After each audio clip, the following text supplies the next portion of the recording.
নমস্কার বন্ধুরা, Santu academy YouTube চ্যানেলে তোমাদের স্বাগত। তো দেখো, আজকে আমরা মডেল কোশ্চেন পেপার 32 নিয়ে আলোচনা করব। এর আগে 1 থেকে 1 to 31 পর্যন্ত কিন্তু যেসব সেট দিয়েছি তোমরা অবশ্যই যারা যারা এখনও দেখোনি সেগুলো কিন্তু দেখে নিও। আর একটু মাঝে মাঝে ডিলে হচ্ছে, আমি বুঝতে পারছি সেটা একটু মানে সমস্যাই হচ্ছে, বাট আমি চেষ্টা করছি সেটাকে আরও কম করার, যতটা পরিমাণ কম টাইমে দেওয়া যায়। ওকে, একটু চাপ আছে এই মাসটা, তো এই কারণে মাঝে মাঝে একটু ডিলে হয়। তো যাই হোক, আমি এটাকে কন্টিনিউ করব। আর 1-2 মাস কেটে গেলেই, মানে 1 মাস কেটে গেলেই এটা কন্টিনিউ হয়ে যাবে। ওকে, তো যাই হোক, তোমরা কিন্তু টাচে থেকো, সে আমার এখান থেকে পড়ো বা যেখান থেকে, তোমরা কিন্তু এই জিকে কিন্তু টাচে থেকো, জিকে কিন্তু তোমরা পড়ে যেও প্রতিদিন যেভাবে বলেছি। আর পিডিএফ কিন্তু দেওয়া থাকবে এই সন্তু একাডেমি তোমার টেলিগ্রাম চ্যানেলে, আমি পিডিএফ দিয়ে দেবো। তোমরা পিডিএফ দেখে আগে নিজেরা কোশ্চেন আনসার মানে অ্যান্সার করে নিয়ে দিয়ে আমার ভিডিও দেখে তোমরা মেলাতে পারো। তো কার কতদূর কী প্রিপারেশন কেমন চলছে সেটা তোমরা নিজেরাই জাজমেন্ট করতে পারবে। তো চলো, আজকে আমরা মডেল কোশ্চেন পেপার 32 নিয়ে আলোচনা করি। দেখা যায় বলছে কি বলেছে, দেখো, খার্তুম। বলছে খার্তুম নিম্নলিখিত কোন দেশের রাজধানীর নাম? বলছে সুদান, তানজানিয়া। আচ্ছা, জাস্ট 1 মিনিট, একটুখানি কালারটা চেঞ্জ করে নিই। খার্তুম হচ্ছে, জাস্ট 1 মিনিট, সরি, কত হলো?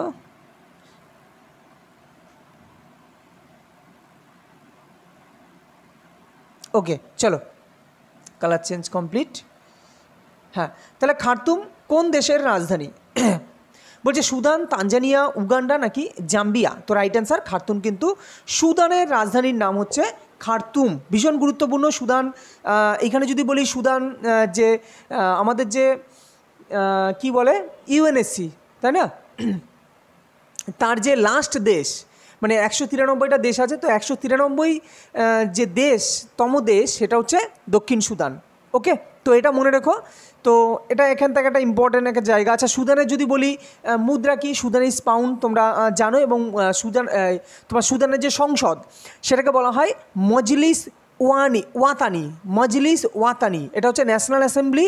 আর কাউন্সিল অফ স্টেটস, যেমন আমাদের থাকে কি রাজ্যসভা, লোকসভা, সেরকম ন্যাশনাল অ্যাসেম্বলি হচ্ছে মজলিস ওয়াতানি। আর মজলিস ওয়েলওয়াত হচ্ছে কাউন্সিল অফ স্টেট। এবং জাতীয় প্রতীক বলা হয় সেক্রেটারি বার্ড হচ্ছে সুদানের জাতীয় প্রতীক। এগুলো কিন্তু পরীক্ষায় এসেছিল। আচ্ছা, যদি এখানে সুদানের পরিবর্তে আমরা যদি বলি তোমার হচ্ছে তানজানিয়া হচ্ছে রাজধানী হচ্ছে কি দোদোমা। তোমরা দোদোমা বাজি দেখেছো, তো দোদোমা বাজি তোমরা দেখেছো। তো দোদোমা হচ্ছে তানজানিয়ার তোমার রাজধানী। এবং উগান্ডা যদি বলি, উগান্ডার রাজধানী হচ্ছে কাম্পালা। ভীষণ এগুলো কী বলো তো, পরীক্ষায় একটু অন্য টাইপের। তো পরীক্ষায় কিন্তু দেয় যে মানে তোমার মিলান্তি কোশ্চেনগুলো যেমন হয় এর সাথে এই রাজধানী মেলাও, তো রেলওয়ে কিন্তু খুব এই কোশ্চেনগুলো দেয়। তো এই কারণে জাস্ট এগুলো একটু মনে রেখো। তো চলো পরবর্তী কোশ্চেন। বলছে নিচের কোনটির একক গ্রাম সেমি পার সেকেন্ড স্কোয়ার? দেখো, ত্বরণ, কার্য, বল, ভরবেগ। দেখো, প্রথম কথা হচ্ছে প্রত্যেকের একক তোমায় জানতে হবে, কিন্তু তুমি কিভাবে ধরবে? দেখো, সেমি পার সেকেন্ড স্কোয়ার, এটা তো যদি গ্রাম না থাকতো, শুধু সেমি পার সেকেন্ড স্কোয়ার থাকতো, তাহলে তো তুমি তো বলতে ত্বরণের একক। কিন্তু এখানে যেহেতু গ্রাম আছে, তাহলে ত্বরণ তো হবে না। তো এইভাবে ক্যান্সেল আউট করবে। যদি কখনো ভুলে যাও, বা ধরো তুমি এখানে তোমার কাছে মনে হচ্ছে 1-এর বেশি অপশান তোমার কাছে, তুমি শিওরিটি না, তখন তুমি কি করবে? সেমি পার সেকেন্ড স্কোয়ার মানে ত্বরণের একক, তাহলে গ্রাম আছে তো ত্বরণ হবে না। দেখো, কার্যের একক কী হয়? আর্গ আর জুল হয়। এবার আর্গ মানে কি সেটাও জানতে হবে, জুল মানে কি সেটা জানতে হবে। জুল সমান আরও কিছু লেখা যায় কিন্তু। ওকে, আর বলের একক কী হয়? তোমার ডাইন আর নিউটন হয়। এইখানে হচ্ছে কাহিনী। আমি ডাইনকে ডি দিয়ে প্রকাশ করলাম আর নিউটনকে এন দিয়ে প্রকাশ করলাম। এই ডাইন হচ্ছে কী একক? সিজিএস একক। আর নিউটন হচ্ছে এসআই একক। এবার এই সিজিএস একক এই ডাইন মানেই হচ্ছে gram into cm per second square. দেখো, ডাইনের ডেফিনেশান কী, তুমি একটা জিনিস বোঝার চেষ্টা করো, দেখবে এই জিনিস ভুলবে না। মনে করো এটা একটা কোনো একটা বস্তু, তাহলে এই বস্তুকে আমি বল মানে কি? বল মানে হচ্ছে তোমার কোনো বস্তুর একটা সরণ। কার্য মানে হচ্ছে বল ইন্টু সরণ। আর বল মানে P=mf, তাই না? P=mf। এইভাবেও তুমি কিন্তু কোনো ফর্মুলার কিন্তু ইউনিট মনে রাখতে পারো। এম মানে কি? এম মানে হচ্ছে তোমার ভর, তাহলে ভরের একক হয় গ্রাম হবে না কিলোগ্রাম হবে। আর এফ মানে কি, এফ মানে ত্বরণ। তুমি এখানে অনেক বইয়ে P equal to M A দেওয়া থাকে, তো এম এ মানে অ্যাসিলারেশন, এরকমও দেওয়া থাকে, তো এ মিনস ত্বরণ। তাহলে ত্বরণ মানে কি, ত্বরণের একক কি সেমি পার সেকেন্ড স্কোয়ার সিজিএসে, আর এসআই তো হচ্ছে মিটার পার সেকেন্ড স্কোয়ার। তাহলে তুমি বুঝে গেলে এই যে এম এফ দিয়েই তুমি বুঝে গেলে যে এটা বলের একক, তাই না, ভর ইন্টু ত্বরণ। তার মানে গ্রাম সেমি পার সেকেন্ড স্কোয়ার কিসের একক, এটা হচ্ছে বলের একক। এবার দেখো এখানে গ্রামের জায়গায় যদি কেজি দিত আর যদি এটা মিটার পার সেকেন্ড স্কোয়ার দিত, তার মানে সেটাও বলের একক, কিন্তু সেটা বলের হচ্ছে নিউটন, অর্থাৎ বলের এসআই একক। ওকে, তো এই এককগুলো কিন্তু শুধুমাত্র জানলেই হবে না, এই এককের ডিটেলসে তোমাকে জানতে হবে। যেমন তুমি ডাইন নিউটন কিন্তু শুনেছো, ডাইন নিউটন তুমি জানো, কিন্তু নিউটনকে আরও লেখা যায় যেটা হচ্ছে KG metre per second square, ঠিক যেরমভাবে ডাইনকে লেখা যায় গ্রাম সেমি পার সেকেন্ড স্কোয়ার। ক্লিয়ার? আশা করি বুঝতে পেরেছো। চলো পরবর্তী কোশ্চেন বলছে, নিম্নলিখিত কোন সীমারেখা দ্বারা আন্দামান ও নিকোবর দ্বীপপুঞ্জ বিভক্ত হয়? বলছে সম্প্রেরো channel, 10 degree channel, 8 degree channel নাকি 9 ডিগ্রি চ্যানেল। তো এটা কিন্তু তোমাদের খুব সুন্দরভাবে বুঝিয়ে দিয়েছি আগের ভিডিওতে কীভাবে মনে রাখবে। তো এখন আপাতত দেখো option A is the right answer, যেটা হচ্ছে সম্প্রেরো চ্যানেল। কিন্তু এই আন্দামান ও নিকোবর দ্বীপপুঞ্জ যদি বলে তখন হচ্ছে সম্প্রেরো চ্যানেল, কিন্তু যদি বলে আন্দামান ও নিকোবর মানে আন্দামান আর নিকোবরের মধ্যে যে কে পৃথক করেছে সেটা হচ্ছে 10 ডিগ্রি চ্যানেল। ওকে, সম্প্রেরো আন্দামান ও নিকোবর দ্বীপপুঞ্জ, 10 ডিগ্রি চ্যানেল আন্দামান ও নিকোবর।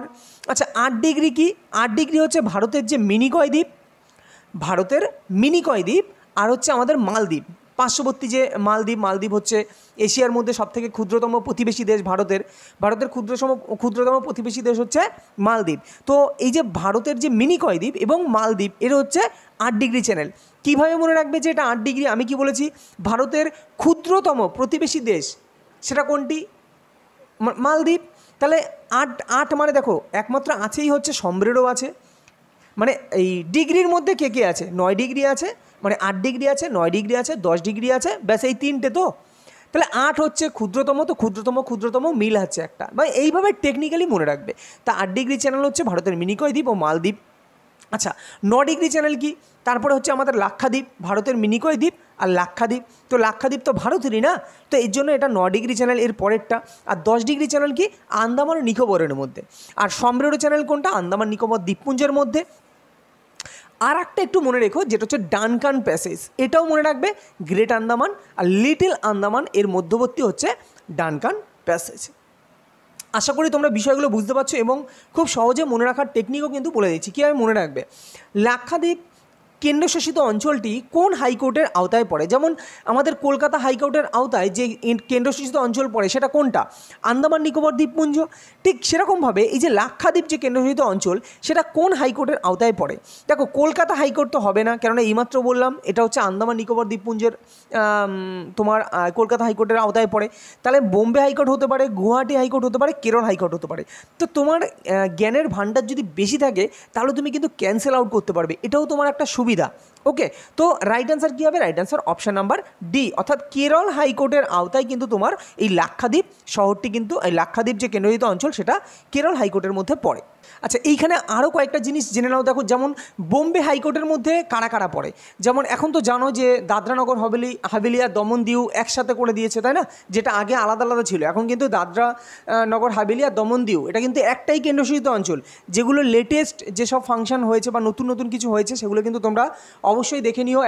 এখন আমাদের দেশে কটা রাজ্য আছে, টোটাল 28টা রাজ্য, তাই না? তবুও তোমরা একবার দেখো, চেক করো, 28 কিছু চেঞ্জের হওয়ার পর 28টা রাজ্য আর হচ্ছে তোমার 8টা কেন্দ্রশাসিত অঞ্চল, কেননা দাদরানগর হাভেলি আর দমন দিউ এটা এক করে দিয়েছে এবং তাদের রাজধানী কিন্তু এখন হয়ে গেছে আলাদা। ওকে, কি যেন নাম, সিলেভস না কি নামটা, যা দেখেছো নামটা মাঝে মাঝে ভুলে যাই। যাই হোক চেঞ্জ হয়েছে, এটা তোমাদের বলে দিলাম, তোমরা দেখে নিও। তো দাদরানগর হাভেলি দমন দিউ এটা কিন্তু এখন বোম্বে হাইকোর্টের আওতায় কিন্তু পড়ে। আচ্ছা কলকাতা হাইকোর্ট তো তোমাদের বললাম, আন্দামান নিকোবর দ্বীপপুঞ্জ আর পশ্চিমবঙ্গ। আর গুয়াহাটি হাইকোর্টের আওতায় কে কে পড়ে? গুয়াহাটি হাইকোর্ট হচ্ছে তোমার আসাম, অরুণাচল প্রদেশ, নাগাল্যান্ড ও মিজোরাম, তাই না? আসাম, অরুণাচল প্রদেশ, নাগাল্যান্ড ও মিজোরাম, এই চারটে হচ্ছে গুয়াহাটি হাইকোর্ট। আর তোমার লাক্ষাদ্বীপ তো আমি বললাম সেটা হচ্ছে কেরল হাইকোর্ট। আর মাদ্রাজ হাইকোর্টটাও তোমাদের বলে দিই, তামিলনাড়ু আর পুদুচেরি। তামিলনাড়ু আর পুদুচেরি হচ্ছে তোমার মাদ্রাজ হাইকোর্ট। ওকে, আর পাঞ্জাব হরিয়ানা চণ্ডীগড় তো পাঞ্জাব হরিয়ানা হাইকোর্ট, এটা নিয়ে তোমাদের নামেই তো আছে পাঞ্জাব হরিয়ানা তোমার হাইকোর্ট। ওকে, আর চণ্ডীগড়টা। ওকে, চলো নেক্সট কোশ্চেন। ভারতের জাতীয় কংগ্রেসের কোন অধিবেশনের সভাপতি ছিলেন চিত্তরঞ্জন দাস? ভীষণ গুরুত্বপূর্ণ। চিত্তরঞ্জন দাস কোন অধিবেশনের সভাপতি ছিলেন? গয়া, কানপুর, বেলগাঁও, আহমেদাবাদ। তো রাইট অ্যান্সার কী হবে? Right answer option number A, অর্থাৎ গয়া অধিবেশনের সভাপতি ছিলেন কিন্তু চিত্তরঞ্জন দাস। এবার একটা জিনিস দেখো, এইখানে একটা জিনিস কোশ্চেন আসে, তোমাদেরকে ডিটেলসে ব্যাপারটা বলে দিই। দেখো এইখানে কিন্তু মনে রাখবে, এই চিত্তরঞ্জন দাস কিন্তু আগে আহমেদাবাদে কিন্তু অ্যাকচুয়ালি সভাপতি ছিলেন, মানে লিখিতভাবে, কিন্তু তিনি কিন্তু ওই সময় কারাবন্দী ছিলেন। কি বললাম? আহমেদাবাদেও কিন্তু চিত্তরঞ্জন ছিলেন, কিন্তু তখন তিনি কারাবন্দী থাকার জন্য কার্যনির্বাহী সভাপতি, মানে অ্যাকচুয়ালি কি, ধরো আমি কোনো এক জায়গার কোনো একটা সংস্থার সভাপতি, কিন্তু কোনো না কোনো কারণে আমাকে ধরো পুলিশ আটক করলো বা জেলে নিয়ে গেলো, তাহলে আমার জায়গায় কেউ একজন পরিচালনা করবে, কিন্তু নামে থাকবো আমি, সভাপতি ছিলাম কে? আমি, কিন্তু আমার জায়গায় যে পরিচালনা করছে সেই সংস্থাটাকে, তাকে বলা হয় কার্যনির্বাহী সভাপতি। তো পরীক্ষায় আসে এবং এসেছে এর আগে অনেকবার, যে জাতীয় কংগ্রেসের প্রথম কার্যনির্বাহী সভাপতির নাম কি? তো মনে রেখো, আজমল খান। হাকিম, ভীষণ গুরুত্বপূর্ণ, হাকিম আজমল খান, তিনি ছিলেন প্রথম জাতীয় কংগ্রেসের কার্যনির্বাহী সভাপতি। কার মানে রেসপেক্টে তিনি ছিলেন? সেটা হচ্ছে চিত্তরঞ্জন দাস, এবং তিনি কিন্তু প্রথম আহমেদাবাদেরই সভাপতি ছিলেন। পরে তিনি গয়া সভাপতি, ঠিকঠাক পরের বছর, যত সম্ভব এটা 1921, এই গয়াতে ছিলেন হচ্ছে 1922, তাই না? গয়াতে 1922 সালে তিনি সভাপতি ছিলেন, কিন্তু তার আগে 1921 সালে আহমেদাবাদে কিন্তু সভাপতি ছিলেন। আর তাহলে প্রথম কার্যনির্বাহী সভাপতি কে ছিলেন? হাকিম আজমল খান। খুবই গুরুত্বপূর্ণ কোশ্চেন। আর বেলেগাঁও, যাই হোক, বেলগাঁও তো মহাত্মা গান্ধী ছিলেন তোমরা জানো, এবং আহমেদাবাদ বললাম। আর কানপুরে কে ছিলেন? কানপুরে সরোজিনী নাইডু। তো সরোজিনী নাইডু কিন্তু একবারই তোমার সভাপতি ছিলেন, এবং তিনি কিন্তু ভারতীয় প্রথম মহিলা সভাপতি সরোজিনী নাইডু, তিনি কিন্তু কানপুর অধিবেশনের সভাপতিত্ব করেছিলেন। পরবর্তী কোশ্চেন দেখো, ব্রিটেনের রাজপরিবারের বাসভবনকে কি বলা হয়? Kremlin, White House, Buckingham Palace নাকি এলিসি প্যালেস? তো রাইট অ্যান্সার কী হবে? Right answer option number C, Buckingham Palace হচ্ছে ব্রিটেনের রাজপরিবারের বাসভবন। বাকি কিন্তু অনেকবার বলেছি, সেগুলো এই কারণে আর এখন বললাম না, পরবর্তীকালে কোনো না কোনো ভিডিওতে আবার আলোচনা করব। প্রাণীদের পাকস্থলীতে আংশিক পরিপাকজাত, এটা পরিপাকজাত হবে, হ্যাঁ, আংশিক পরিপাকজাত আম্লিক ও অর্ধতরল খাদ্যমণ্ডকে কি বলা হয়? ওকে, বলছে প্রাণীদের পাকস্থলীতে আংশিক পরিপাকজাত আম্লিক ও অর্ধতরল খাদ্যমণ্ডকে কি বলা হয়? বলছে কাইন নাকি উপরের কোনোটি নয়। তো ভীষণই গুরুত্বপূর্ণ কোশ্চেন। তো মনে রাখো, option number B is the correct answer, অর্থাৎ এর রাইট অ্যান্সার হচ্ছে কাইম। ওকে, আংশিক। আর যদি পুরোপুরি পরিপাকজাত খাদ্যমণ্ড হয় তখন হবে কাইল। তো মনে রাখো, এটা কিন্তু সায়েন্সে ভীষণই গুরুত্বপূর্ণ একটা কোশ্চেন। মাচু পিচু নিচের কোনটির সঙ্গে জড়িত? জর্ডানে অবস্থিত একটি ঐতিহাসিক শহর, এটা কিন্তু এর আগেও করিয়েছি। রোমের প্রাচীন প্রেক্ষাগৃহ, পেরুতে অবস্থিত ইনকা সভ্যতার নিদর্শন নাকি মেক্সিকোর ইউকাটানে অবস্থিত মায়া সভ্যতার একটি বিখ্যাত পিরামিড? তো রাইট অ্যান্সার, পেরুতে অবস্থিত ইনকা সভ্যতার একটি নিদর্শন হচ্ছে মাচু পিচু। এর সাথে দেখো, জর্ডানে অবস্থিত, এটা এর আগেও বলেছি, জর্ডানে অবস্থিত যে একটা ঐতিহাসিক শহর সেটা হচ্ছে পেট্রা। তারপর রোমের যে প্রাচীন প্রেক্ষাগৃহ তাকে বলা হয় কলোসিয়াম। এগুলো খুব গুরুত্বপূর্ণ, এগুলো পরীক্ষায় মাঝে মাঝে ঘুরিয়ে ফিরিয়ে আসে, তো এই কারণে এগুলো জাস্ট একবার করে বলে দেওয়া তোমাদের। মেক্সিকোর ইউকাটানে অবস্থিত যে মায়া সভ্যতার যে নিদর্শন সেটাকে বলা হয় চিচেন ইৎজা। চলো পরবর্তী কোশ্চেন দেখো, বলছে শ্বেত হস্তির দেশ কাকে বলা হয়? কায়রো, ভুটান, সুইজারল্যান্ড নাকি থাইল্যান্ড? তো right answer option number D, থাইল্যান্ডকে বলা হয় শ্বেত হস্তির দেশ। যদি বলি কায়রোকে বলা হয় কি? বাজারের শহর হচ্ছে কায়রো। ভুটানকে কি বলা হয়? তোমরা সকলেই জানো, বজ্রপাতের দেশ। আর সুইজারল্যান্ড একে বলা হয় ইউরোপের ক্রীড়াভূমি হচ্ছে সুইজারল্যান্ড। চলো পরবর্তী কোশ্চেন, নেক্সট কোশ্চেন নাম্বার 10, নিচের কোনটি গারো পর্বতের সর্বোচ্চ শৃঙ্গ? অমরকণ্টক, নকরেক, আনাইমুদি, সরামতি? তো right answer option number B is a right answer, অর্থাৎ গারো পর্বতের সর্বোচ্চ শৃঙ্গ হচ্ছে নকরেক। যদি বলি অমরকণ্টক, তোমরা জানো মহাকাল পর্বতের সর্বোচ্চ শৃঙ্গ হচ্ছে অমরকণ্টক। আনাইমুদি যদি বলি, আনাইমুদি হচ্ছে আন্নামালাই পর্বতের সর্বোচ্চ শৃঙ্গ আনাইমুদি। ওকে, আর সরামতি কোনটা? সরামতি হচ্ছে তোমার নাগা পর্বতের, সরামতি হচ্ছে নাগা পর্বতের সর্বোচ্চ শৃঙ্গ হচ্ছে সরামতি। আনাইমুদি হচ্ছে তোমার কী বললাম, আনাইমুদি হচ্ছে আন্নামালাই পর্বতের সর্বোচ্চ শৃঙ্গ, আর নকরেক তো এই গারো পর্বতের সর্বোচ্চ শৃঙ্গ অমরকণ্টক মহাকাল। দেখো এর সাথে কয়েকটা জিনিস একটু জাস্ট বলে দিই। ভারতের সর্বোচ্চ শৃঙ্গ কাঞ্চনজঙ্ঘায়, এটা তোমরা জানো। আর এখান থেকে সাতপুরা পর্বতের সর্বোচ্চ শৃঙ্গ কি? ধূপগড়। এগুলো বারবার আসে। আরাবল্লী পর্বতের সর্বোচ্চ শৃঙ্গ গুরু শিখর, যেটাকে মাউন্ট আবু বলা হয়। পশ্চিমঘাট পর্বতের সর্বোচ্চ শৃঙ্গ আনাইমুদি। পূর্বঘাট আরমাকোন্ডা, তাই না? নীলগিরি পর্বত কি? দোদাবেতা। আন্দামান নিকোবর দ্বীপপুঞ্জের সর্বোচ্চ শৃঙ্গ, এটা খুব আসে, স্যাডল পিক। আন্দামান নিকোবর দ্বীপপুঞ্জের সর্বোচ্চ শৃঙ্গ হচ্ছে স্যাডল পিক। পরবর্তী কোশ্চেন দেখো, কার সময় কলকাতা মেডিকেল কলেজ স্থাপিত হয়েছিল? Lord William Bentinck, sir Charles Metcalfe, Lord Canning নাকি লর্ড অকল্যান্ড? তো রাইট অ্যান্সার কী হবে? Right answer option number A is the right answer, অর্থাৎ লর্ড উইলিয়াম বেন্টিংকের সময় কিন্তু মেডিকেল কলেজ স্থাপিত হয়। পরবর্তী কোশ্চেন দেখো, এশিয়ার ডিমের ঝুড়ি কাকে বলা হয়? দুর্গাপুর, অন্ধ্রপ্রদেশ, জামশেদপুর নাকি মুসৌরি? তো right answer option number B. তোমরা এটা সকলেই জানো যে অন্ধ্রপ্রদেশকে বলা হয় কি? এশিয়ার ডিমের ঝুড়ি। দুর্গাপুরকে ভারতের রুডো বলা হয়, জামশেদপুরকে বলা হয় ভারতের পিটসবার্গ, এবং মুসৌরকে বলা হয় কি? হিমালয়ের রানী। হিমালয়ের রানী হচ্ছে মুসৌরি। পরবর্তী কোশ্চেন দেখো, ভারতের প্রথম পুরুষ যিনি রাষ্ট্রপতি পদে থাকাকালীন মৃত্যু হয়, মানে যা রাষ্ট্রপতি পদে থাকাকালীন মৃত্যু ঘটে। তো মুরারজি দেশাই, CN আন্নাদুরাই, জাকির হোসেন নাকি ডক্টর চরণ সিং? তো রাইট অ্যান্সার কী হবে? Right answer option number C is a right answer. Doctor Zakir Hussain কিন্তু যিনি প্রথম পুরুষ যিনি রাষ্ট্রপতি পদে থাকাকালীন অবস্থায় কিন্তু কী হয়? মৃত্যু হয়। ওকে, চলো পরবর্তী কোশ্চেন দেখো, সংবিধান স্বীকৃত ভাষা 18 থেকে বেড়ে 22 হয়, এটি কততম সংবিধান সংশোধনীর মাধ্যমে? বলছে 91তম সংবিধান সংশোধন, যা 2003 সালে চালু হয়েছিল, এর মাধ্যমে, নাকি 92তম সংবিধানী সংশোধন 2004? 91তম, দেখো প্রথম কথা হচ্ছে 92তম, দিস ইজ রাইট অ্যান্সার। 92তম, কেন 91তম না? এবার আমি এটাকে আরও একটু কঠিন করার জন্য আমি 2003ও দিয়েছি, 2004ও দিয়েছি। তো রাইট অ্যান্সার কী হবে?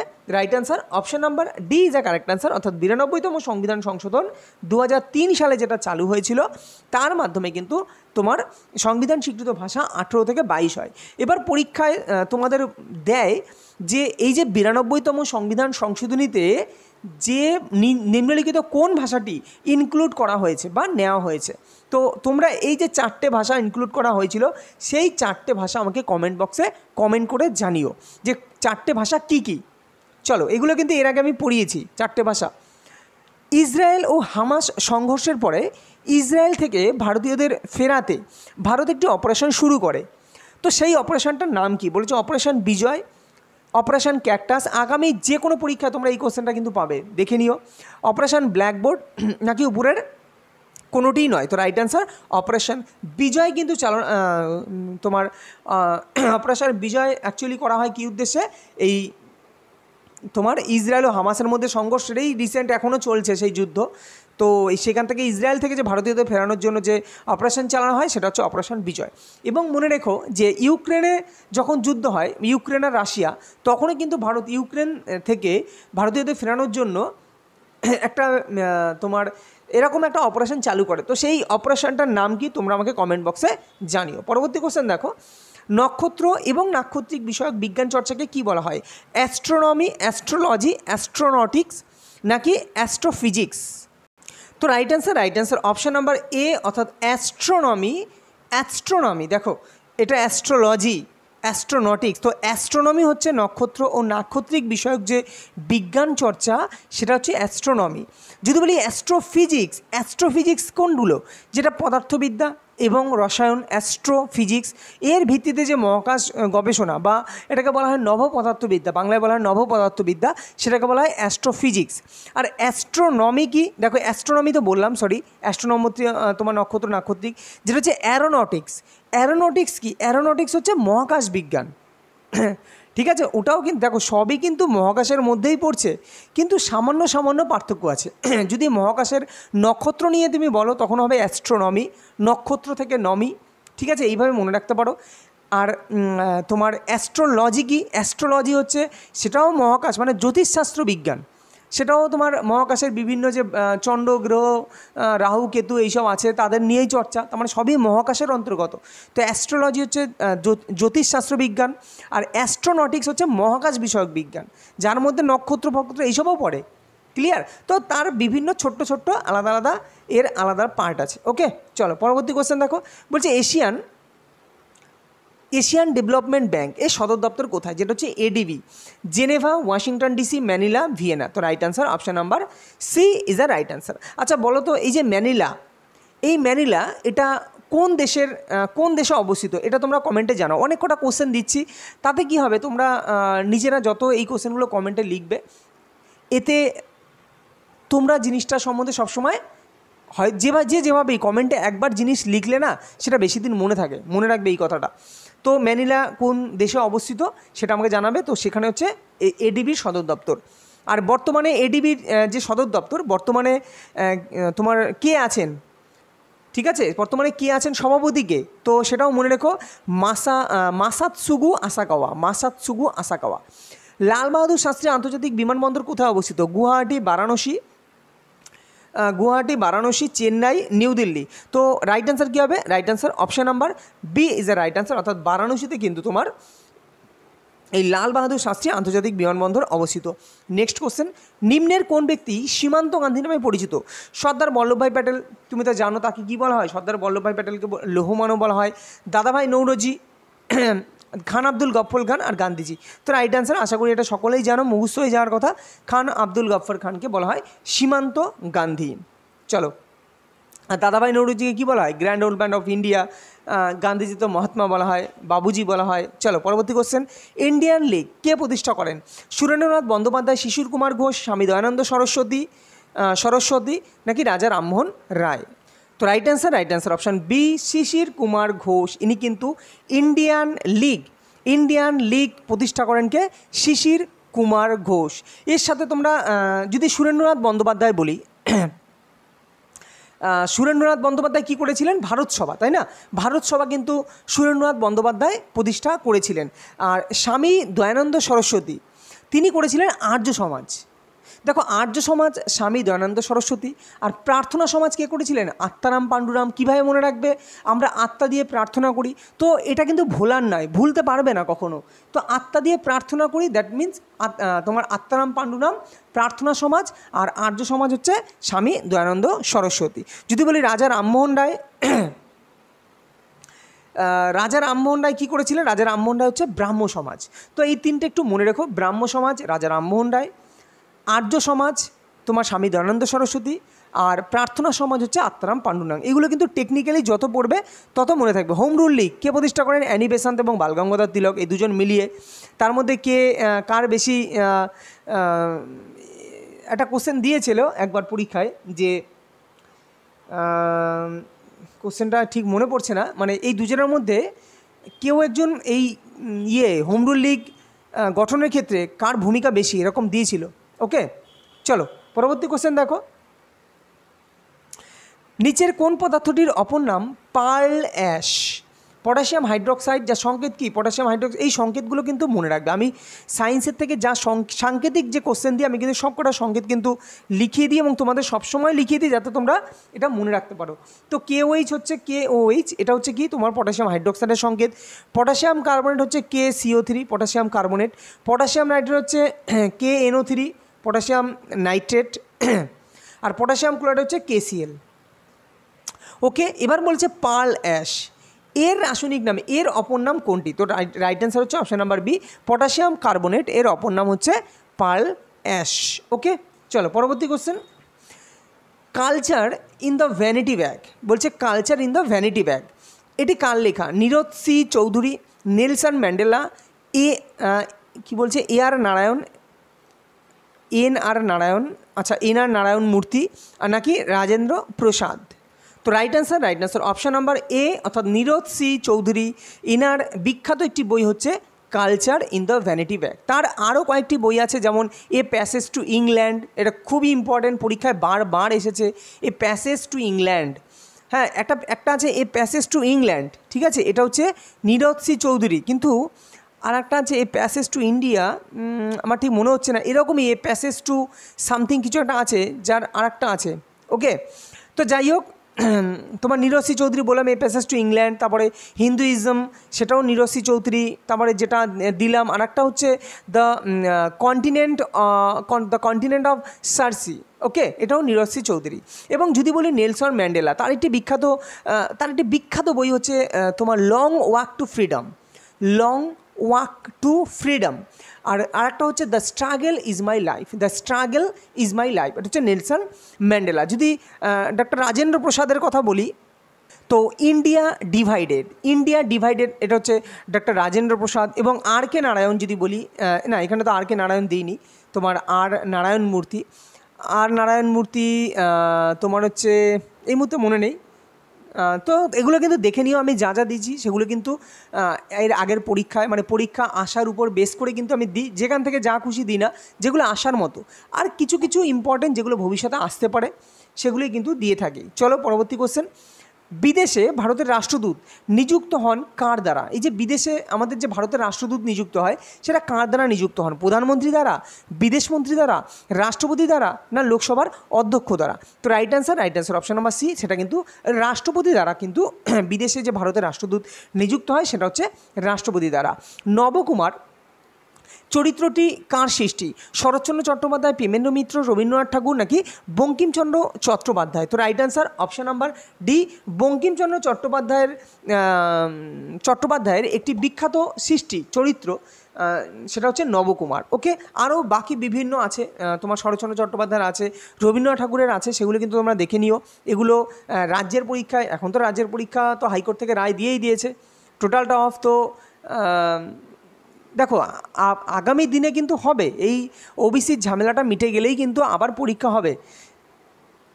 তবে শুধু বসে থাকাটা কোনো মানে হয় না, তোমরা সেন্ট্রালের জন্য যারা ব্যাংকিংয়ের দিকে যেতে পারো। দেখো ব্যাংকিংয়ে একমাত্র দেখলাম, রেলেও কিন্তু ছোটোখাটো দুর্নীতি হয়েছে, সমস্ত সেক্টরে দুর্নীতি, একমাত্র ব্যাংকিংয়ে দেখলাম কোনো দুর্নীতি এখনও পর্যন্ত আমি জ্ঞাত অবস্থায় এই কম্পিটিটিভ এক্সামে আমার জানা এখনও পর্যন্ত ব্যাংকিংয়ে কোনো দিন দুর্নীতি হয়নি। তো ব্যাংকিংয়ে যে ভালো করে পড়াশোনা করবে, ম্যাথ আর জিআই এই দুটো যাদের স্ট্রং আছে, তারা ব্যাংকিংয়ের দিকে যাও, তোমরা কিন্তু খুব তাড়াতাড়ি চাকরি পেয়ে যাবে, এইটুকু বলে দিলাম। ওকে, চলো পরবর্তী কোশ্চেন কী বলেছে। নিম্নের কোন ব্যক্তি সরোদ বাদ্যযন্ত্রের সঙ্গে জড়িত? বলছে হরিপ্রসাদ চৌরাশিয়া, আমজাদ আলী খান, বিসমিল্লা খান, শিবকুমার শর্মা। তো রাইট অ্যান্সার কী হবে? Right answer option number B, Amjad Ali Khan কিন্তু এই সরোদ বাদ্যযন্ত্রের সঙ্গে জড়িত। এবং সরোদের সাথে যুক্ত আরও কয়েকজনের গুরুত্বপূর্ণ নাম, যেমন তোমার আমজাদ আলী খান তো বললাম, তারপর হচ্ছে বিশ্বজিৎ রায় চৌধুরী, এই নামটা কিন্তু এর আগে এসএসসিতে দিয়েছিল, এই কারণে আমি এই নামটা কিন্তু উচ্চারণ করলাম। কি বললাম? বিশ্বজিৎ রায় চৌধুরী। ওকে, এটা অনেক বইয়েই থাকে না, এটা মানে লেটেস্ট এই নামটা, তো অনেক দিন আগেকারই, কিন্তু অনেক বইয়েই থাকে না এই নামটা, তো এই কারণে বলে দিলাম বিশ্বজিৎ রায় চৌধুরী, ইনিও কিন্তু সরোদের সাথে জড়িত। আলী আকবর খান সরোদের সাথে জড়িত, তারপর হাফিজ আলী খান, এরাও কিন্তু সরোদের সাথে জড়িত। যদি বলি হরিপ্রসাদ চৌরাশিয়া, ইনি কিসের সাথে? বাঁশির সাথে। তোমরা জানো হরিপ্রসাদ চৌরাশিয়া, পান্নালাল ঘোষ, রঘুনাথ শেঠ, টি.আর. মহালিঙ্গম, এইসব নামগুলো কিন্তু অনেক পরীক্ষায় বারবার ঘুরিয়ে পেঁচিয়ে এসেছে। পণ্ডিত রাজেন্দ্র প্রসাদ প্রমুখ, রাজেন্দ্র প্রসাদ, এই সব নাম কিন্তু তোমার বাঁশির সাথে জড়িত। যদি বলি বিসমিল্লা খান তো বললাম। যদি বলি তোমার শিবকুমার শর্মা, তো পণ্ডিত শিবকুমার শর্মা কিসের সাথে জড়িত? সন্তুরের সাথে জড়িত। ভজন সোপারি, রাহুল শর্মা, এরা কিন্তু সবাই সন্তুরের সাথে জড়িত। চলো, আচ্ছা, আমি তো হরিপ্রসাদ চৌরাশিয়া নিয়ে বললাম, বিসমিল্লা খান বলিনি। বিসমিল্লা খান হচ্ছে তোমার কি সানাইয়ের সাথে, তাই না? বিসমিল্লা খান হচ্ছে সানাইয়ের সাথে। পঞ্চায়েতি রাজ ব্যবস্থা প্রথম প্রবর্তিত হয় কোথায়? পাঞ্জাব, হরিয়ানা, রাজস্থান, উত্তরপ্রদেশ। তো রাইট অ্যান্সার রাজস্থানের নাগর জেলা, তাই না? নাগর জেলায় পঞ্চায়েতি রাজ ব্যবস্থা প্রথম অ্যাকচুয়ালি সংবিধানে গৃহীত হওয়ার পর প্রথম পঞ্চায়েতি রাজ ব্যবস্থা শুরু হয় হচ্ছে রাজস্থানে, নাগর জেলায়। ওকে, তার মানে রাজস্থানে প্রথম শুরু হয়।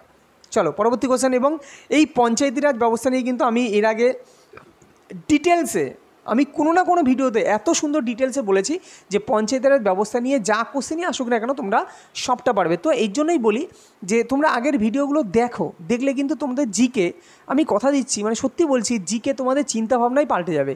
আর যারা নতুন নতুন পড়াশোনা মানে কম্পিটিটিভ এক্সামের মধ্যে আসছো, যারা নতুন তারা শুধুমাত্র আমার জিকেটা ফলো করো, আর তোমরা বাড়িতে কিছু বই পড়ো, দেখবে তোমরা লেটেস্ট কোশ্চেনের সঙ্গেও একটা অবগত থেকে যাবে, আর বই পড়ে তোমাদের আরও জ্ঞান হবে। এটাই কিন্তু যা যা সামনে কোশ্চেন আসছে সেগুলো সম্বন্ধে তোমরা একটা ধারণা পাবে। চলো পরবর্তী কোশ্চেন। কোন নদীর তীরে রোমান সভ্যতা গড়ে উঠেছিল? নীল নদ, রাইন নদী, টাইবার নদী নাকি সিন্ধু নদীর তীরে? তো রাইট অ্যান্সার কোনটা হবে? Right answer option number C, Tiber নদীর তীরে কিন্তু এই রোমান সভ্যতা গড়ে ওঠে। ওকে, চলো পরবর্তী কোশ্চেন। নিচের কোনটি কেন্দ্র আরোপ এবং সংগ্রহ করলেও, মানে কোন কেসটি, নিচের কোন অপশানটি সঠিক হবে যেখানে কেন্দ্র আরোপ করে এবং সংগ্রহ করলেও এগুলি থেকে প্রাপ্ত রাজস্ব সেটা নির্দিষ্ট হারে কেন্দ্র রাজ্যের মধ্যে বণ্টিত হয়? দেখো, কোনো রাজস্ব পায় শুধুমাত্র কেন্দ্র, কোনো রাজস্ব শুধুমাত্র রাজ্য পায়, আর কোনো কিছু রাজস্ব যা আয় হয় সেটা আবার কেন্দ্র রাজ্যের মধ্যে ভাগ করে দেয়, মানে কেন্দ্র রাজ্য সমান হারে তোমার সেই রাজস্বটা পায়। সেটা কি স্ট্যাম্প শুল্ক, আয়কর, সম্পত্তির উত্তরাধিকার শুল্ক নাকি উপরের কোনোটিই নয়? তো রাইট অ্যান্সার মনে রাখবে, খুবই গুরুত্বপূর্ণ কোশ্চেন, এটা কিন্তু আয়কর। ওকে, আয়কর কিন্তু তোমার কেন্দ্র আরোপ এবং সংগ্রহ করলেও এটা কিন্তু কেন্দ্র রাজ্যের মধ্যে ভাগ হয়ে যায়। বলছে কোন রাজ্যে সবচেয়ে বেশি চ্যাং উপজাতি দেখা যায়? ছত্তিশগড়, নাগাল্যান্ড, অরুণাচল প্রদেশ, তামিলনাড়ু? তো right answer option number B, অর্থাৎ নাগাল্যান্ডে কিন্তু সবচেয়ে বেশি চ্যাং উপজাতি দেখতে পাওয়া যায়। তার মানে চ্যাং উপজাতি কোথায় দেখতে পাওয়া যায়? নাগাল্যান্ডে। নিম্নলিখিত কোন ব্যক্তির আসল নাম জুনা খা? গিয়াসুদ্দিন বলবন, গিয়াসুদ্দিন তুগলক, মোহাম্মদ বিন তুগলক নাকি সিকান্দার লোদি? তো রাইট অ্যান্সার কি? মোহাম্মদ বিন তুগলক এর আসল নাম হচ্ছে জুনা খা। কি জুনা খা কার আসল নাম? মোহাম্মদ বিন তুগলক। যদি বলি গিয়াসুদ্দিন বলবন, এর আসল নাম কি? এর আসল নাম হচ্ছে উলুগ খা, উলুগ খা, গিয়াসুদ্দিন বলবন। আর গিয়াসুদ্দিন তুগলক হচ্ছে গাজী মালিক। এই গাজী মালিক কিন্তু এর আগে প্রচুর বার রেলে কিন্তু দিয়েছিল গাজী মালিক। তো গাজী মালিক হচ্ছে কার আসল নাম? সেটা হচ্ছে গিয়াসুদ্দিন তুগলক। আর গিয়াসুদ্দিন বলবনের আসল নাম হচ্ছে উলুগ খা। আমি কেন বারবার বলি, তোমরা বলতে পারো স্যার আপনি একটা কোশ্চেন হয়তো কোশ্চেনের অপশানগুলো বারবার বলছেন, কেন বলি? তোমরা যদি এটা শোনো না, শুনতে শুনতে তোমাদের মুখস্থ হয়ে যাবে। এর জন্য দেখবে একটু জোর দিয়ে বলি, কিছু কিছু ক্ষেত্রে একটু জোর দিয়ে বলি যাতে তোমাদের কানের মধ্যে চলে যায়, তো জিনিসগুলো মনে থাকবে। ওকে, সিকান্দার লোদির আসল নাম কি? নিজাম খাঁ। যেমন বাবরের আসল নাম কি? জহিরুদ্দিন মোহাম্মদ বাবর। শের শাহের আসল নাম ফরিদ খাঁ। জাহাঙ্গীরের আসল নাম নুরুদ্দিন মোহাম্মদ সেলিম। শাহজাহানের আসল নাম, খুব পরীক্ষা আসে, শাহজাহানের আসল নাম কি? খুররাম কার আসল নাম? Shahjahan. Alberuni Abu Rayhan. Ibn Battuta Abdullah Mohammad. তো এগুলো যতবার পড়বে তত মনে থাকবে। চলো পরবর্তী কোশ্চেন দেখো। বলছে নিচের কোন পদার্থটির অপর নাম পোড়াচুন? তো এগুলোর নাম আগে জানো। ক্যালসিয়াম হাইড্রোক্সাইড এর সংকেত কি? CaOH2। Calcium hydroxide. ক্যালসিয়াম অক্সাইডের সংকেত কি? CaO। ক্যালসিয়াম ক্লোরাইডের সংকেত CaCl2। আর ক্যালসিয়াম কার্বনেটের সংকেত CaCO3। তো এই সংকেতগুলো তোমাদের জানা উচিত, কেননা সবসময় যে তোমাদের নাম দেবে তার কোনো মানে নেই, সংকেত দিয়েও কিন্তু দিতে পারে। ওকে, তো পোড়াচুন কার নাম? তো মনে রাখবে অপশান বি, ক্যালসিয়াম অক্সাইড এরই নাম হচ্ছে পোড়াচুন। ক্যালসিয়াম অক্সাইডের আর অপর নাম হচ্ছে পোড়াচুন। আর মনে রেখো, এটা এর আগেও অনেকবার বলেছি যে ক্যালসিয়াম অক্সাইড একে তুমি যদি জল দাও, একে তুমি যদি ওয়াটার দাও, জলের সাথে বিক্রিয়া করো, তবে কিন্তু কলিচুন উৎপন্ন হয়। পোড়াচুনে জল দিলেই কলিচুন উৎপন্ন হয়, যার নাম হচ্ছে ক্যালসিয়াম হাইড্রোক্সাইড। আর এই যে ক্যালসিয়াম ক্লোরাইড আমি বলছি না, ক্যালসিয়াম ক্লোরাইড যেটা হচ্ছে CaCl2, তো মনে রাখো এটা একটা উদগ্রাহী পদার্থ। কি? উদগ্রাহী পদার্থ, অর্থাৎ ডিলিকুইসেন্ট ম্যাটেরিয়াল, অর্থাৎ যারা তোমার পরিবেশ থেকে জলকে শোষণ করে। ক্লিয়ার? আর ক্যালসিয়াম কার্বনেট তুমি বলতে পারো এটা হচ্ছে চুন বলতে পারো, ক্যালসিয়াম কার্বনেট পাথুরে চুন। ওকে, তো তার মধ্যে ক্যালসিয়াম কার্বনেট থাকে। চলো পরবর্তী কোশ্চেন দেখো। বা চুনাপাথর বলতে পারো, চুনাপাথর হচ্ছে ক্যালসিয়াম কার্বনেট অ্যাকচুয়ালি। লোকসভায় 0 আওয়ারের স্থায়িত্বকাল কত? 30 মিনিট, 45 মিনিট, 60 মিনিট, নাকি নির্দিষ্ট কোনো সময়সীমাই নেই? তো right answer option number A, লোকসভায় যে 0 আওয়ার এর স্থায়িত্বকাল হচ্ছে 30 মিনিট। পরবর্তী কোশ্চেন দেখো, তো পরবর্তী কোশ্চেন, জাস্ট 1 মিনিট, 33 দেখো, বলছে মতি মসজিদ কে নির্মাণ করেন? সিকান্দার শাহ, শাহজাহান, হুমায়ুন, নাকি আকবর? তো রাইট অ্যান্সার কী হবে? Right answer option number B is the right answer, অর্থাৎ শাহজাহান কিন্তু এই মতি মসজিদ নির্মাণ করে। দেখো সিকান্দার শাহ, হুমায়ুন, আকবর এগুলো এর আগে অনেকবার বলেছি, তো এইখানে আর আমি বললাম না, আমি এগিয়ে যাচ্ছি। তার কারণ একটা ভিডিওর মধ্যে সব কিছু বলা সম্ভব না, প্রচুর লম্বা হয়ে যাবে, মানে ভিডিওটা লেন্দি হয়ে যাবে। চলো, ভারতের কোথায় সবচেয়ে বেশি তুলা উৎপাদন হয়? গুজরাটে, মধ্যপ্রদেশ, কেরল, নাকি কর্ণাটকে? তো right answer option number A, অর্থাৎ গুজরাটে কিন্তু সবচেয়ে বেশি তুলা উৎপন্ন হয়। পরবর্তী কোশ্চেন দেখো, বায়ুমণ্ডলের অস্তিত্ব না থাকলে আকাশের বর্ণ কী হতো? কালো, সাদা, নীল, না লাল? তো রাইট অ্যান্সার কী হবে? রাইট অ্যান্সার এ, অর্থাৎ বায়ুমণ্ডলের অস্তিত্ব যদি না থাকতো আকাশের বর্ণ কিন্তু কালো দেখাতো। ভারতের প্রথম হিউম্যান ডেভেলপমেন্ট রিপোর্ট, যেটা হচ্ছে তোমার HDR, যে হিউম্যান ডেভেলপমেন্ট রিপোর্ট যেটা, সেটা কত সালে চালু হয়? 1992, 1991, 1990, নাকি 1995? তো রাইট অ্যান্সার কী হবে? Right answer option number C is the right answer, অর্থাৎ 1990 সালে কিন্তু প্রথম হিউম্যান ডেভেলপমেন্ট রিপোর্ট কিন্তু চালু হয়েছিল। তো নেক্সট পরবর্তী কোশ্চেন দেখো, বলছে চালুক্য বংশের প্রতিষ্ঠাতাকে? দ্বিতীয় পুলকেশী, কীর্তিবর্মন, প্রথম পুলকেশী, নাকি উপরের কেউই নন? তো right answer option number C, প্রথম পুলকেশী, ইনি কিন্তু চালুক্য বংশের প্রতিষ্ঠাতা। ওকে, আর যদি বলা হয়, দেখো চালুক্য বংশের প্রতিষ্ঠাতা হচ্ছে প্রথম পুলকেশী, আর যদি বলা হয় চালুক্য বংশের তোমার হচ্ছে শ্রেষ্ঠ রাজা, তখন কিন্তু হবে দ্বিতীয় পুলকেশী। ক্লিয়ার? এবং কীর্তিবর্মন হচ্ছে কি চালুক্য বংশের শেষ রাজা। তাহলে চালুক্য বংশের প্রতিষ্ঠাতাকে প্রথম পুলকেশী, তোমার শ্রেষ্ঠ রাজাকে দ্বিতীয় পুলকেশী, এবং শেষ রাজাকে কীর্তিবর্মন। এবং এই কীর্তিবর্মন পরাজিত হয় কিন্তু তোমার মনে রাখবে, যেটা হচ্ছে রাষ্ট্রকূট বংশ দ্বারা, যেটা দান্তি দুর্গ দ্বারা, রাষ্ট্রকূট বংশের যে প্রতিষ্ঠাতা দান্তি দুর্গ, তার দ্বারা কিন্তু এই কীর্তিবর্মন কিন্তু পরাজিত হয়। তোমার চালুক্য বংশের পরে আসে হচ্ছে রাষ্ট্রকূট বংশ, তো এটাও দেয় কিন্তু। ওকে, চলো, ইউনিয়ন পাবলিক সার্ভিস কমিশনের সদস্যরা পদে বহাল থাকেন। আচ্ছা, বলছে ইউপিএসসি যে পাবলিক সার্ভিস কমিশন, অর্থাৎ ইউনিয়ন পাবলিক সার্ভিস কমিশন, এর যে সদস্যরা তারা পদে বহাল থাকেন, সেটা নিচের কোনটি সঠিক হবে? সর্বোচ্চ 5 বছরের জন্য বা 65 বছর বয়স পর্যন্ত, নাকি সর্বোচ্চ 5 বছরের জন্য 62 বছর বয়স পর্যন্ত, নাকি সর্বোচ্চ 6 বছরের জন্য 65 বছর বয়স পর্যন্ত, নাকি সর্বোচ্চ 6 বছরের জন্য 62 বছর বয়স পর্যন্ত? তো ভীষণই গুরুত্বপূর্ণ কোশ্চেন, যেটা সিজিএলে এসেছিলো এই কোশ্চেনটা কিন্তু সিজিএলে আসা কোশ্চেন, এই কারণেই আমি কিন্তু এই কোশ্চেনটা দিয়েছি। তো রাইট অ্যান্সার কী হবে? Right answer option number C, অর্থাৎ সর্বোচ্চ 6 বছরের জন্য বা 65 বছর বয়স পর্যন্ত কিন্তু এই ইউনিয়ন পাবলিক সার্ভিস কমিশনের সদস্যরা কিন্তু বহাল থাকেন। একটু মনে রেখো, সর্বোচ্চ 6 বছরের জন্য এবং 65 বছর বয়স পর্যন্ত। পরবর্তী কোশ্চেন দেখো, পুগা ভ্যালি একটি ভূতাপীয় অপ্রচলিত শক্তির কেন্দ্রস্থল, এটি কোন রাজ্যে অবস্থিত? হিমাচল প্রদেশ, জম্মু কাশ্মীর, গুজরাট, নাকি রাজস্থান? তো রাইট অ্যান্সার কী হবে? এটা কিন্তু জম্মু কাশ্মীরে কিন্তু অবস্থিত তোমার পুগা ভ্যালি। এরকম হিমাচল প্রদেশও আছে, গুজরাটেও কিন্তু এরকম বিভিন্ন জায়গা আছে। ওকে, তো হিমাচল প্রদেশ কিন্তু এই জম্মু কাশ্মীরে কিন্তু পুগা ভ্যালি একটা উপত্যকা বা অপ্রচলিত ভূতাপীয় শক্তির কেন্দ্রস্থল, এটা পুগা ভ্যালি, মনে রেখো, জম্মু কাশ্মীরে অবস্থিত। হলুদ বিপ্লব সম্পর্কে নিচের কোন তথ্যটি সঠিক? দুধের উৎপাদন বৃদ্ধি, তোমরা জানো এটা হচ্ছে শ্বেত বিপ্লব। ভোজ্য তেলের উৎপাদন বৃদ্ধি, মৎস্যের উৎপাদন বৃদ্ধি, যেটা নীল বিপ্লব। চিংড়ি উৎপাদন বৃদ্ধি। তো হলুদ বিপ্লব কোনটা? ভোজ্য তেলের উৎপাদন বৃদ্ধি হচ্ছে তোমার হলুদ বিপ্লবের সাথে জড়িত। বাকি কিন্তু অনেকবার আমরা বলেছি এইসব নিয়ে, এগুলো কিন্তু তোমরা বারবার করে পড়ে রেখো। চোখের কোন অংশে রঞ্জক থাকার জন্য চোখের রং কালো, বাদামি বা নীল হয়? বিভিন্ন কালারের চোখ আমরা দেখতে পাই সারা বিশ্বে, কালো চোখ, বাদামি টাইপের চোখ, হালকা হালকা নীল টাইপের চোখ। তো এটা কোন অংশে রঞ্জক থাকার জন্য? আইরিশ, পিউপিল, কর্নিয়া, নাকি কোরোয়েড? তো মনে রেখো, আইরিশে এক ধরনের রঞ্জক থাকে, সেই রঞ্জক থাকার জন্য কিন্তু চোখের বিভিন্ন কালার হয়। পরবর্তী কোশ্চেন দেখো, সিমেন্ট উৎপাদনে ভারত বিশ্বের কততম স্থানে আছে? প্রথম, দ্বিতীয়, তৃতীয়, চতুর্থ? তো এই টাইপের কোশ্চেন কিন্তু রেলের বিশেষ করে একটা করে কিন্তু দেয়, যে ভুট্টা উৎপাদনে কোন রাজ্য সর্বপ্রথম, ভারতের কোন রাজ্য সবথেকে এগিয়ে আছে ভুট্টা উৎপাদনে, বা বিশ্বে অমুক উৎপাদনে কোন দেশ এগিয়ে আছে, তো এরকম কিন্তু দেয়। বা ভারতের স্থান কততম, এইটা যদি একটু পড়ে রেখো তাহলেই হবে। তো রাইট অ্যান্সার হবে দ্বিতীয়। কি উৎপাদনে? সিমেন্ট উৎপাদনে বিশ্বে ভারত কিন্তু দ্বিতীয় স্থানে আছে। আর প্রথম স্থানে কি আছে? সে হচ্ছে চীন। বলছে পাঁচ শাহনামা কার শাসনকাল সম্বন্ধে উল্লেখ করে? আকবরের, জাহাঙ্গীর, বাবর নাকি শাহজাহান? তো right answer option number D, শাহজাহানের শাসনকাল সম্বন্ধে উল্লেখ আছে কোথায়?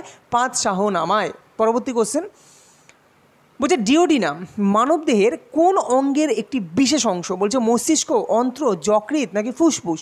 তো মস্তিষ্ক, এটার রাইট অ্যান্সার কী হবে? রাইট অ্যান্সার অন্ত্র। অন্ত্রের কিন্তু একটি বিশেষ অংশ হচ্ছে ডিওডিনাম। আচ্ছা, যকৃৎ বললেই চলে আসে অর্নিথিন চক্র, যে চক্রের মাধ্যমে মূত্রে ইউরিয়া সম্পন্ন হয়। আর যকৃতের আবরণী না, ফুসফুসের আবরণী কি? প্লুরা।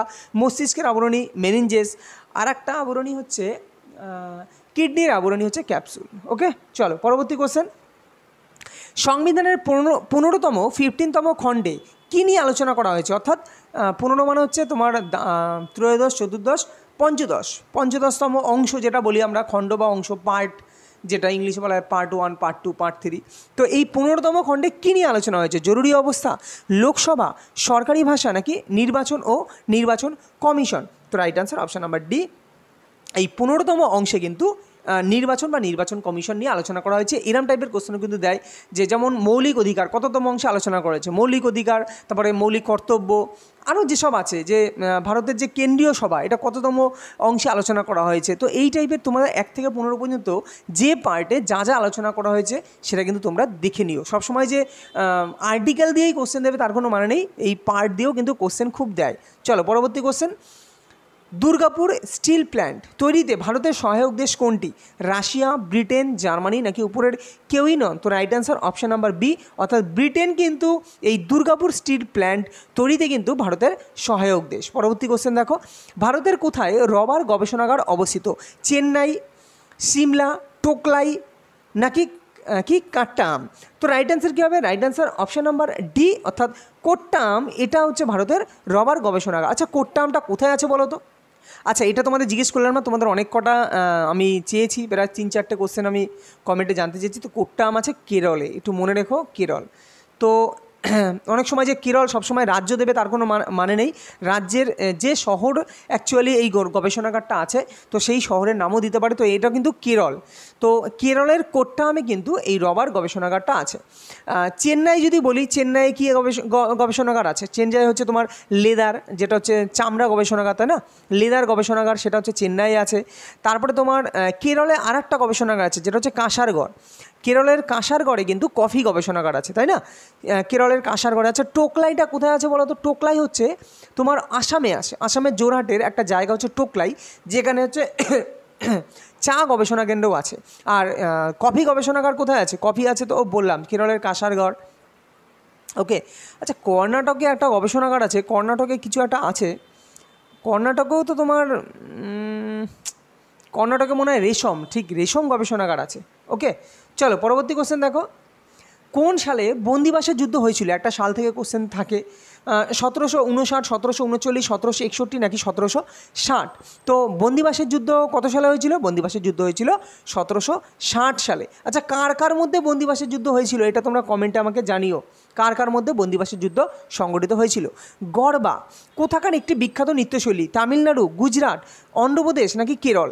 তো right answer option number B, গুজরাটের একটি বিখ্যাত নৃত্যশৈলী হচ্ছে গরবা, গুজরাটে গরবা। ওকে, চলো আজকে লাস্ট কোশ্চেন। বলছে পরমাণু বোমা কোন নীতির উপর প্রতিষ্ঠিত? নিউক্লিয় বিভাজন, নিউক্লিয় সংযোজন নাকি উভয় নাকি কোনোটিই সঠিক নয়? তো পরমাণু বোমা হচ্ছে নিউক্লিয় বিভাজন, যাকে বলা হয়, দেখো পরীক্ষায় কিন্তু নিউক্লিয় বিভাজন নাও দিতে পারে, তোমাকে ইংলিশ টার্ম দিতে পারে নিউক্লিয়ার ফিশন, FISSION, এটাকে বলা হয় নিউক্লিয়ার ফিশন। আর সংযোজনকে বলা হয় নিউক্লিয়ার ফিউশন। নিউক্লিয়ারই থাকবে, তো সেইটা নিয়ে চাপ নেই। কিন্তু ফিশন আর ফিউশনে তোমরা অনেকে গন্ডগোল করে ফেলো। তো বিভাজন হচ্ছে ফিশন, আর ফিউশন, FUSION, এই ফিউশন হচ্ছে তোমার সংযোজন। আর এই ফিউশন বিক্রিয়ার মাধ্যমে হচ্ছে কী বোমা তৈরি করা হয়? হাইড্রোজেন বোমা তৈরি করা হয় ফিউশন বিক্রিয়ার মাধ্যমে, দ্যাট ইজ নিউক্লিয় সংযোজন বিক্রিয়ার মাধ্যমে। আর নিউক্লিয় বিভাজন বিক্রিয়ার মাধ্যমে হয় ফিশন, যেটা হচ্ছে তার মাধ্যমে কি হয়? পরমাণু বোমা তৈরি করা হয়। ক্লিয়ার? আর একটা কোশ্চেন এখানে গুরুত্বপূর্ণ হয়, যেটা হচ্ছে সূর্যে যে বিক্রিয়াটা হয়, সূর্যে যে বিক্রিয়া হয় সেটা কী বিক্রিয়া? সেটা মনে রাখো, সেটা হচ্ছে নিউক্লিয়ার ফিশন বিক্রিয়া। কিন্তু তোমার এই ফিউশন বিক্রিয়াটা হচ্ছে নিউক্লিয়ার সংযোজন বিক্রিয়াটা, অ্যাকচুয়ালি সূর্যে বিক্রিয়াটা হয়। ওকে, তো আজকের মতো এখানেই আমাদের যে 32 যে সেট নিয়ে আমরা আলোচনা করেছি আজকে এখানেই শেষ। যদি ভিডিওটা ভালো লাগে অবশ্যই তোমরা লাইক করো, শেয়ার করো বন্ধুদের মধ্যে। দেখো, তোমাদের একটা শেয়ার কিন্তু আমাকে অনেক মোটিভেট করে, এবং আমি কিন্তু তোমাদের সামনে আরও নতুন নতুন একটা ইন্সপায়ার হই আরও ভালো কিছু করার। তো এই কারণে শেয়ারটা করো। হ্যাঁ, আর ভালো লাগলে, যারা নতুন দেখছো তাদের ভালো লাগলে চ্যানেলটিকে সাবস্ক্রাইব করো, পাশের বেল আইকনটা অন করে দিও, যাতে আমি যখনই ভিডিও আপলোড করব তোমাদের কাছে নোটিফিকেশনটি চলে যাবে, তো তোমরা আমাদের সাথে সহজেই জুড়তে পারবে। তো দেখা হবে পরবর্তী কোনো ভিডিওতে। ততক্ষণ ভালো থেকো, সুস্থ থেকো।